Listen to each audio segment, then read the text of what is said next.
Itu tadi adalah pernyataan dari Presiden Republik Indonesia Prabowo Subianto bahwa ada langkah tegas yang telah diambil oleh partai politik termasuk pencabutan keanggotaan dari DPR yang telah memberikan pernyataan yang keliru. Kita langsung saja tanyakan kepada Mas Herwan, ini apakah penonaktifan dan juga pencabutan keanggotaan ini sesuai dengan MD3? Padahal kita ketahui ini tidak ada adanya pergantian antar waktu, Mas Herman. Tentu persoalan para anggota fraksi ya kami serahkan kepada partainya masing-masing. Jadi memang yang mungkin nanti ditanyakan kepada fraksinya masing-masing. Nah kebetulan alhamdulillah tidak ada sorotan bagi anggota fraksi Partai Demokrat dan bahkan Ketua Umum sudah menyampaikan kepada publik bersama dengan Ketua Fraksi bahwa untuk hal-hal yang menjadi tuntutan publik kami siap untuk bersama-sama rakyat menjalankan aspirasinya gitu. Dan bahkan kami sudah melakukan Commanders Call yang langsung dipimpin oleh Ketua Umum, dihadiri oleh seluruh para pimpinan DPP, DPD, seluruh Indonesia, agar semua kader Partai Demokrat peka dan sensitif terhadap situasi kemasyarakatan hari ini. Bahkan diinstruksikan dengan caranya masing-masing, tolong agar bisa membantu masyarakat di sekitarnya. Oleh karena itu, saya kira persoalan terkait dengan apakah ini penonaktifan dan lain sebagainya, kami tentu tidak bisa berkomentar karena ini diserahkan. Memang kalau di MD3, ya itu sangat tergantung kepada usulan dari fraksinya masing-masing. Sehingga alangkah baiknya, saya kira persoalan ini bisa dikonfirmasi kepada fraksi atau partainya masing-masing. Baik. Bang Hensa mungkin bisa menanggapi bagaimana tanggapan Anda, apakah mekanisme ini sudah sesuai, Bang Hensa? Gini, itu kan ada jurisprudensi ya, saat kasusnya Fahri Hamzah dipecat oleh PKS dan ternyata tidak bisa begitu saja dipecat oleh partai karena dia dipilih oleh rakyat. Nah jurisprudensi ini tentu saja membingungkan rakyat gitu ya, kenapa kemudian dinonaktifkan gitu. Apakah itu artinya di PAW atau diganti atau hanya sementara saja gitu. Seperti Eko Patrio ya, itu kan dia sekjen PAN ya. Maka pasti bertanya-tanya juga publik, kan dia juga ikut tanda tangan surat keputusan tuh, itu gimana. Jadi menurut saya gini Windy, kalau itu silakan lah, saya setuju sama Bang Herman. Kembalikan ke mekanisme partai, tapi jangan sampai kemudian rakyat kecewa karena kan dipikirnya mereka bermain ini sudah tidak lagi menjadi anggota dewan gitu. Kalau masih menjadi anggota dewan, nah itu rakyat masih akan bertanya-tanya. Tapi itu kan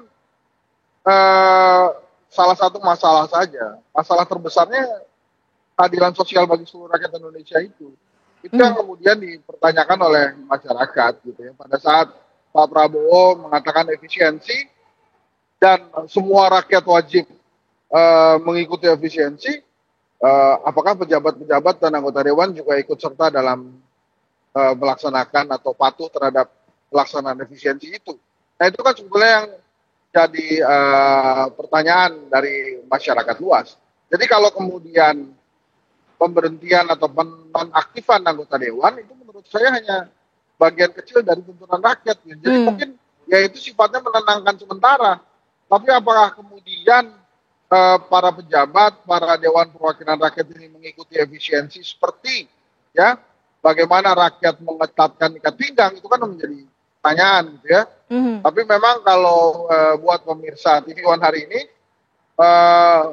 tidak terdengar plup-plup tetot-tetot memang di jalan tuh, sehingga kelihatan ada pengaruh dari efisiensi yang diminta oleh rakyat itu di jalan, namanya tidak lagi ada pengamalan bagi para pejabat. Tapi kemudian bagaimana nantinya, kan saya tadi di awal sudah katakan bahwa asal muasalnya ini adalah bagaimana jeritan perut rakyat gitu ya.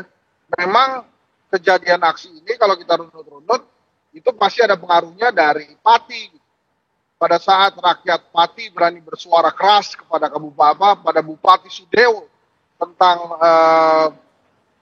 kebijakan yang menaikkan pajak hingga 240%, kemudian menjadi isu nasional, mungkin ini menjadi trigger juga bahwa oh ternyata masih bisa nih ruang-ruang demokrasi menyampaikan pendapat langsung pada anggota dewan maupun pada eksekutif tentang bagaimana harus beradaptasi dengan kondisi ekonomi saat ini.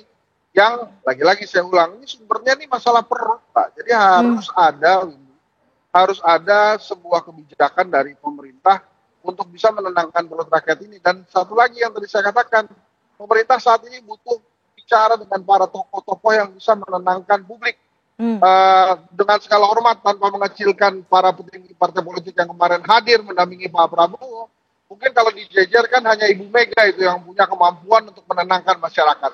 Tapi yang lain, mohon maaf, mungkin tidak punya kemampuan seperti Ibu Mega. Maka menurut saya Pak Prabowo dan Bu Mega ya yang mampu menenangkan masyarakat. Pak Prabowo perlu tuh bicara lagi dengan tokoh-tokoh masyarakat yang lain, misalnya mantan-mantan wakil presiden ya, atau mantan presiden, ada Pak SBY, mungkin juga Pak Jokowi atau tokoh-tokoh masyarakat lainnya gitu. Nah, ini kan udah ketemu ormas-ormas Islam. Nah, apakah ormas Islam ini dianggap bagian dari masyarakat atau pemerintah, itu kan pertanyaan lagi.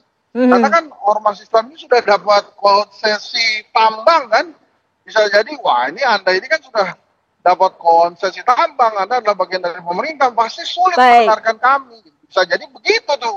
Nah. Maka menurut saya harus segera bicara dengan tokoh-tokoh yang bisa menenangkan, termasuk lagi-lagi media massa, para wartawan yang memang kekuatan keempat demokrasi.